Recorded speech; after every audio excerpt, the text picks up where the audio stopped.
Gretchen Haley writes, "What's going to happen? Will everything be okay? What can I do?" In these days, we find ourselves too often stuck with these questions on repeat. What's going to happen? Will everything be okay? What can I do? We grasp at signs and markers, articles of news and analysis, Facebook memes and forwarded emails, as if the new zodiac capable of forecasting all that life may yet bring our way, as if we could prepare, as if life had ever made any promises of making sense or turning out the way we thought, as if we are not also actors in this still unfolding story. For this hour, we gather to surrender to the mystery, to release ourselves from the needing to know, the yearning to have it all already figured out, and also the burden of believing we either have all the control or none. Here in our song and our silence, our stories and our sharing, we make space for a new breath, a new healing, a new possibility to take root. That is courage, forged in the fire of our coming together and felt in the spirit that comes alive in this act of faith, that we believe still a new world is possible, that we are creating it already, here and now. Come, let us worship together. Hello, my name is Caitlin Regan, and my pronouns are she and her. Welcome to the virtual worship service of Buckman Bridge Unitarian Universalist Church, or BBUUC. I hope you're well today, wherever you are and however you are joining us. It is a joy to have you here in this collective space. We have built this space together over the last 18 months, and although I know many of us are longing for more, I am glad to share this sacred space with you again today. I'm happy to let you know that this service, as well as all our services, is closed captioned. To view captions, please click the CC button at the bottom right of the video. If this is your first time with us, welcome. We hope you'll take some time to learn more about our church at bbuuc.org. If you are new to Unitarian Universalism, you can learn more about it at the Unitarian Universalist Association website at uua.org. If you've been with us for a while, we are glad to have you here again. It's a new day. Let us share it together as a complete community built on trust, faith, accountability, and love. Let us explore our spirituality together and challenge each other to love radically every day. Let us serve our mission to create and nourish a loving community that seeks justice and respect for all. Let us be one together. Our chalice lighting words today come from Gretchen Haley. Whatever you have come in anticipating, whatever you expect or worry for our world, for the future, for our lives, let it go. Make space in your heart to be surprised. Make room in your soul for a new story to take shape. Let astonishment be possible at this life that remains a miracle. Imagine here the bursting of joy, relentless and resilient, coming in waves, washing over us with music and story, silence, and still this dreaming together, being hope for each other and courage to believe in this new day dawning for all of us. Come, let us worship together.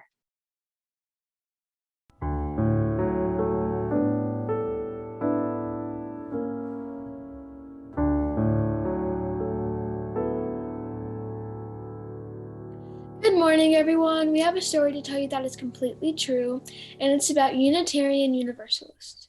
UUs have a really long history of giving young people leadership roles and paying attention to their voices. In fact, the youth organizations of both Universalist and Unitarian churches had a big role to play in how the two churches merged.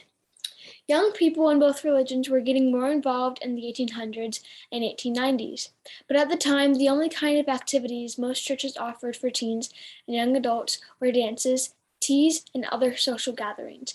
Lots of young people wanted more from their religion than just social events. They wanted to show that they had more to give too.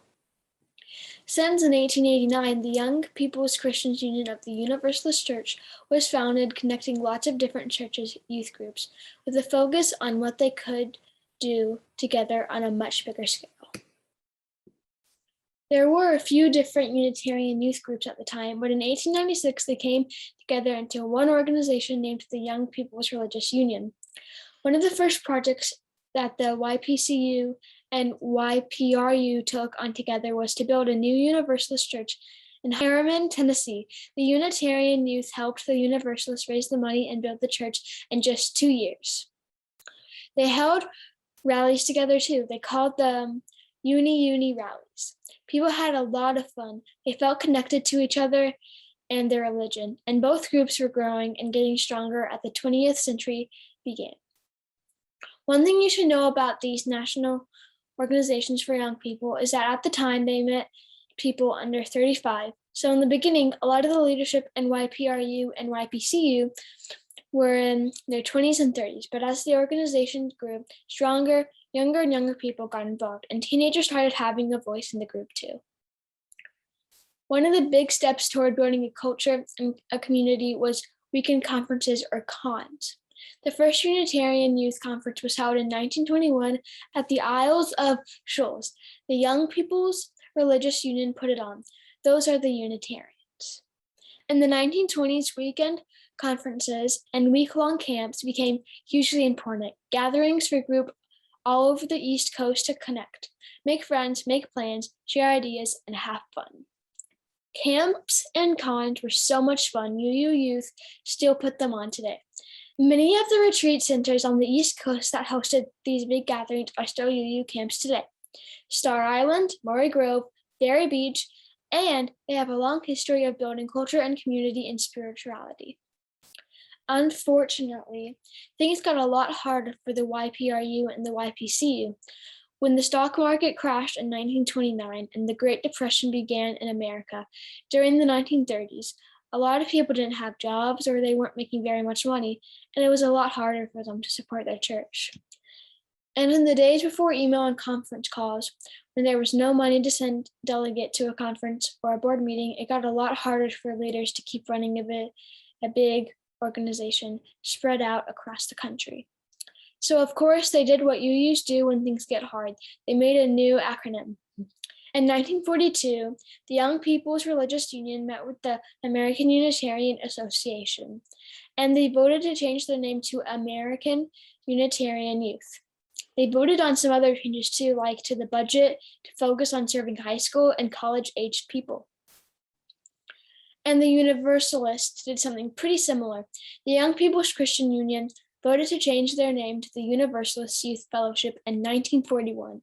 All of this reorganization happened right before America entered World War II.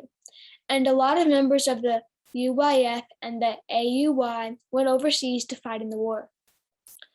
For a lot of youth at the time, having friends drafted to serve as soldiers was scary, but it brought them closer to their church and their youth group. It brought the Unitarians and the Universalists closer together, too. In 1949, both groups voted to start figuring out how to merge into one great big youth organization. So of course they formed a committee because that's how UUs do things. And that Joint Relations Committee presented its report 2 years later at a big conference in the summer of 1951, where they formed a personal committee and appointed a youth adult committee. And they wrote into the rules that the committee had to have an equal number of youth and adults so that they could be sure that teenagers had a voice. It took 2 more years after that for all the committees and reports and bylaw revisions and delegates to come together. And 1953 for the American Unitarian Youth and Universalist Youth Fellowships Joint Convention and at Hanover College in Hanover, Indiana. All those high schools and college students got together and discussed and debated and reviewed the bylaws for 7 hours straight before they finally took a vote. But in the end, the overwhelming majority of members voted to merge, and liberal religious youth was born. A year later, the American Unitarian Association and the Universalist Church of America had a joint meeting in Massachusetts, and a delegation of 40 members of the new liberal religious youth organization attended to give a presentation on their merger process and how they had done it so thoughtfully and so democratically. They proved to both denominations that not only was a merger possible, it was probably the smart thing to do. And they were right. It took the adults a few more years, but in 1961, the Unitarians and the Universalists voted to follow their young people's lead and joined together to form the Unitarian Universalist Association. So now you know how important young people's ideas are in our religion. It's part of where we came from. And we think that's pretty cool. A religious community is like a river formed from the many streams of our lives that meet and merge and flow to the sea. As members and friends of this religious community, we share our time and energy, our creativity, imagination, and vision, our talents, skills, and gifts, and the streams of our individual lives to create a river that is both deep and broad. A river that is made of many streams sustains life and refreshes the land through which it flows. But the river of this community also depends on our shared financial support that makes real our shared values and vision. We will now receive an offering for the support of this religious community and its work in the world. You are invited to give generously and joyfully as you are willing and able. You can go to our website at bbууc.org/donate to contribute, or if you are viewing the service on your computer, you can also click on the PayPal link below the video. Thank you for your generosity. The words for introducing our time of joys and concerns come from Scott Phillips. Ours is a welcoming community where we find connection, a spiritual community where we find meaning. Ours is a sharing community where our joys are amplified, a caring community where our sorrows are lessened. We take this moment to reflect on our joys and sorrows and acknowledge the mutual support of our community. If you would like to include a joy, concern, or milestone in a Sunday service, please send an email to office@bbууc.org by Tuesday. We light a flame in memory of Caitlin R.'s Aunt Carolyn, who struggled most of her life with debilitating MS and died peacefully last Sunday morning at her care facility in Massachusetts.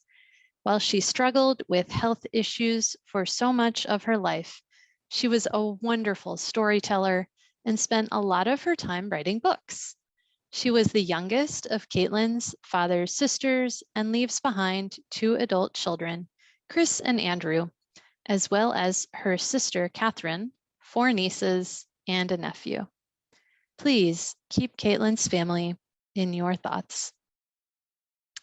We light a flame for Claire G's father, Rob D., who is in the hospital. He had surgery on his stomach to stop a massive bleed, and another has developed that a second surgery could not resolve. He also has a bacterial infection in his blood and spine. Things are really touch and go, and your thoughts and prayers to lift him up are much appreciated. We light a flame of joy for Cindy and Pete J., who have had their bout with COVID after breakthrough cases. They are both vaccinated and attribute their lack of serious symptoms and quick recovery to science. We light a final candle for all the joys and concerns that are present in our hearts today. For the joys shared, we join you in celebration. For the sorrows and concerns spoken here, may you feel our sympathy and our compassion. For all that remains unspoken, both joy and sorrow, may the caring of our community offer you both kindness and hope.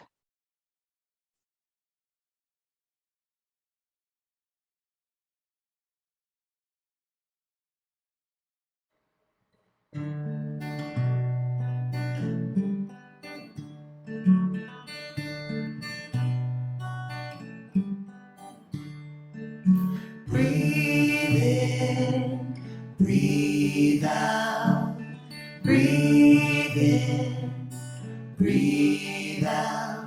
When I breathe in, I breathe in peace. When I breathe out, I'll breathe out love. When I breathe in, I'll breathe in peace. When I breathe out, I'll breathe out love. Breathe in, I breathe out. Breathe in, I breathe out. When I breathe in, I'll breathe in peace. When I breathe out, I'll breathe out love. When I breathe in, I breathe in peace. When I breathe out, I breathe out love. Breathe in, I breathe out. Breathe in, breathe out. Breathe in, breathe out. Breathe in, breathe out.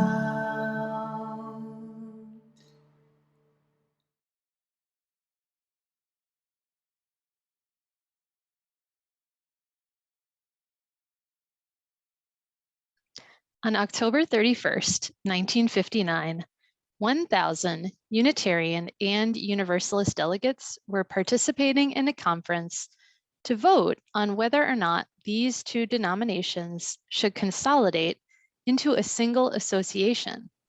For the past year, congregations had been discussing this question, and a majority wanted to move forward with consolidation. The goal of this conference was to finalize the wording of the plan and vote on it. But at 8 p.m. on October 31st, it was not at all clear if consolidation would move forward. The entire process was in jeopardy. It all came down to the wording of the purposes and objectives of the new association. The original proposed wording read, "To cherish and spread the universal truths taught by the great prophets and teachers of humanity in every age and tradition, immemorially summarized in their essence as love to God and love to man." The Universalist delegates voted to approve the wording, but the Unitarians were not in agreement. Some traditionally Christian Unitarians wanted to see Christianity referenced in the wording. Some of the non-theist humanists who did not believe in God didn't want the word God in the sentence at all.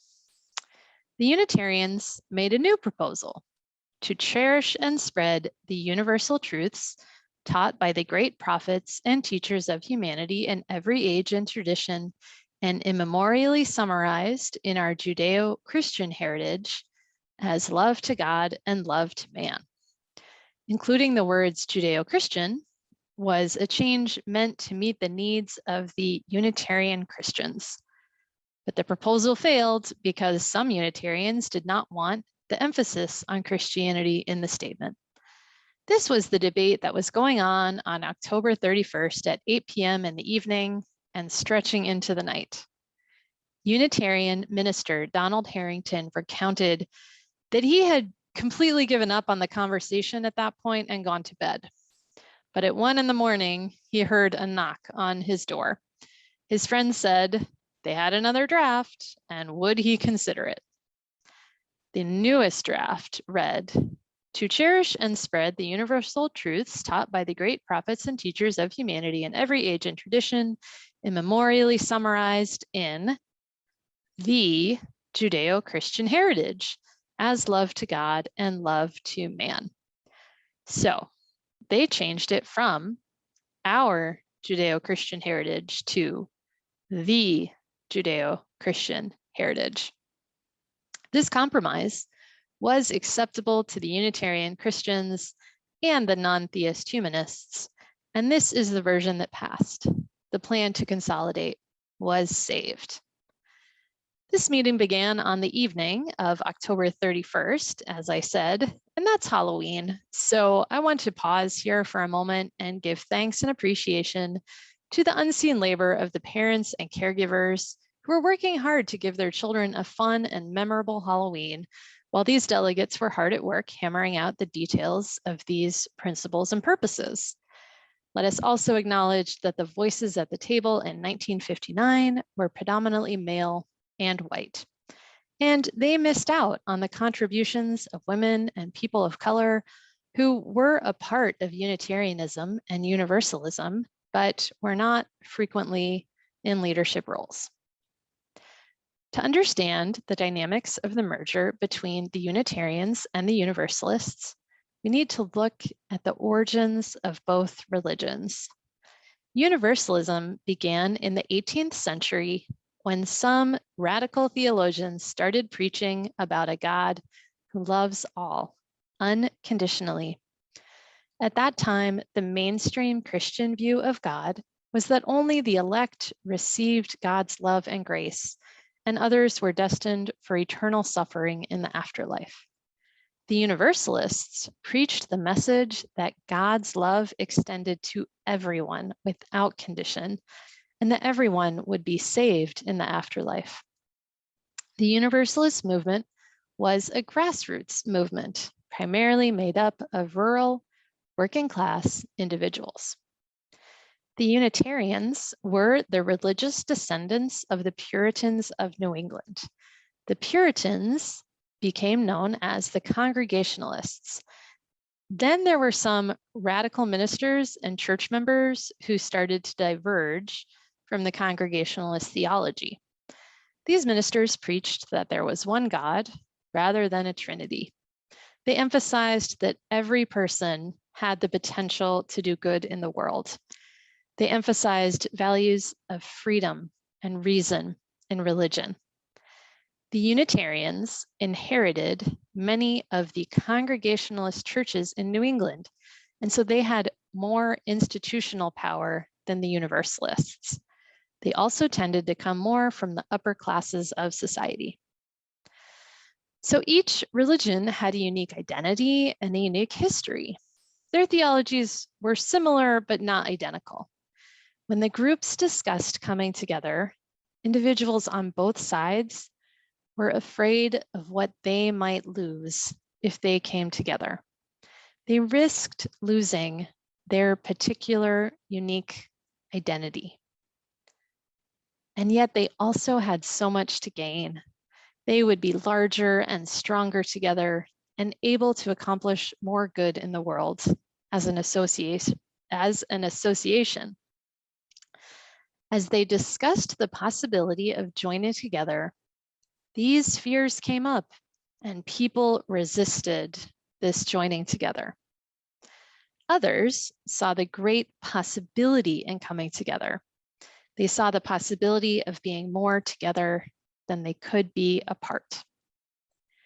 The two groups had been discussing this possibility of joining together as early as 1856 because of their similarities.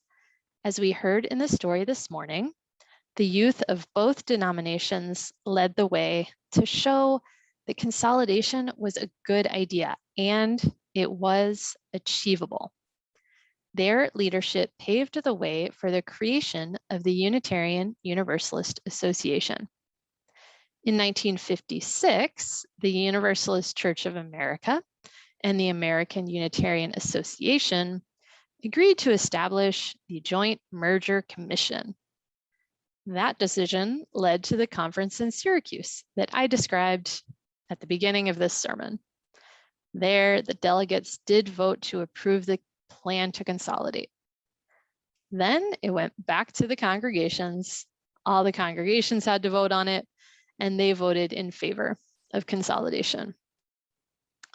The emotional pinnacle of this process came in 1960 at a conference in Boston, where delegates made the final official vote to form the Unitarian Universalist Association. At that worship service, hundreds of delegates sang together the words, of hymn 145 as tranquil streams. As tranquil streams that meet and merge and flow as one to seek the sea, our kindred hearts and minds unite to build a church that shall be free.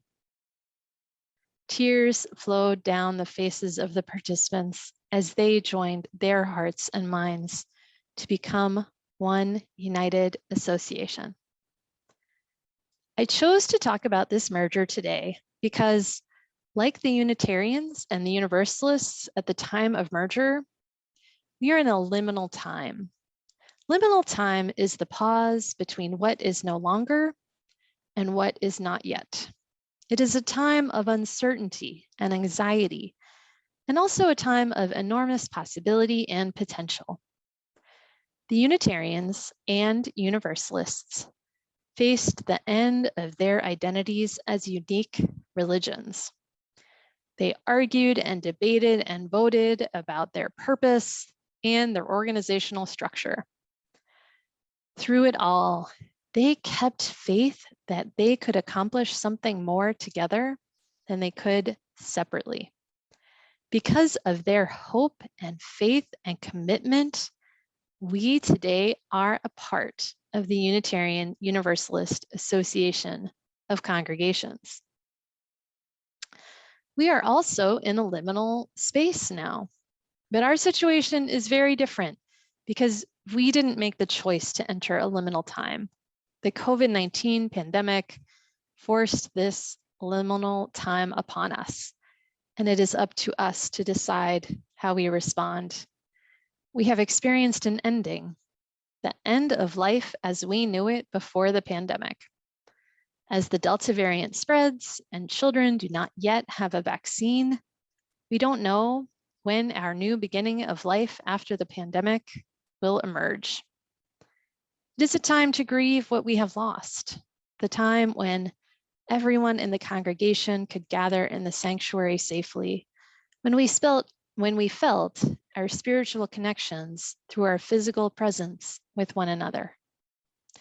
It is a time to grieve the many lives that have been lost during this pandemic.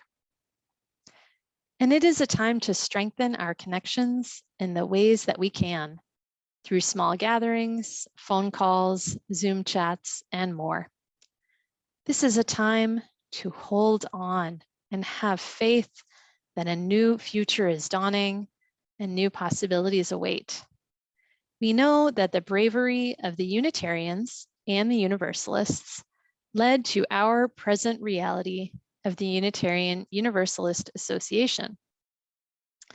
We don't know what this time of social distancing is going to lead to, but let us hold on, lean into love, keep the faith, and keep up our commitment to the life-saving faith of Unitarian Universalism.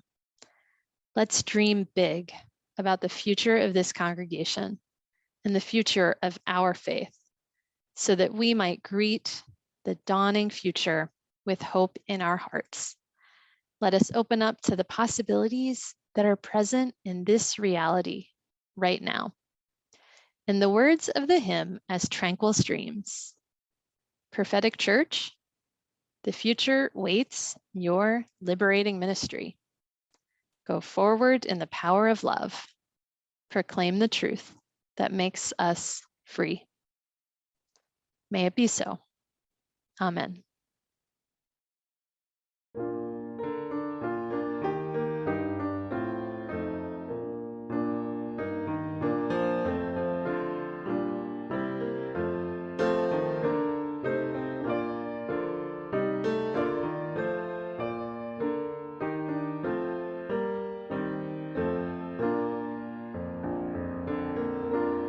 As tranquil streams that meet and merge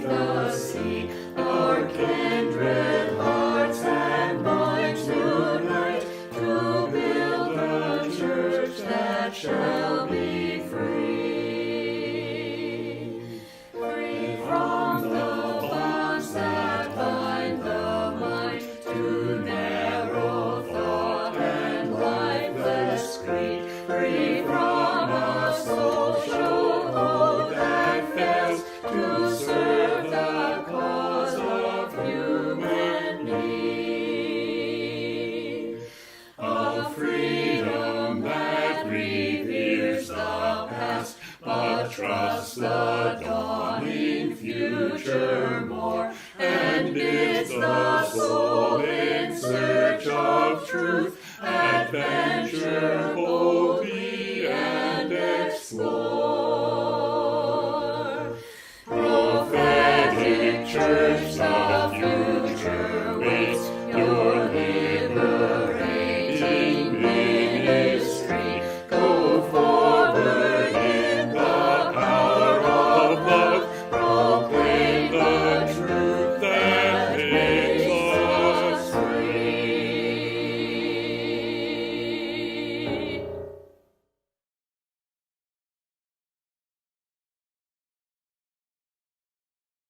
Today's closing words are by Reverend Sarah Lawal.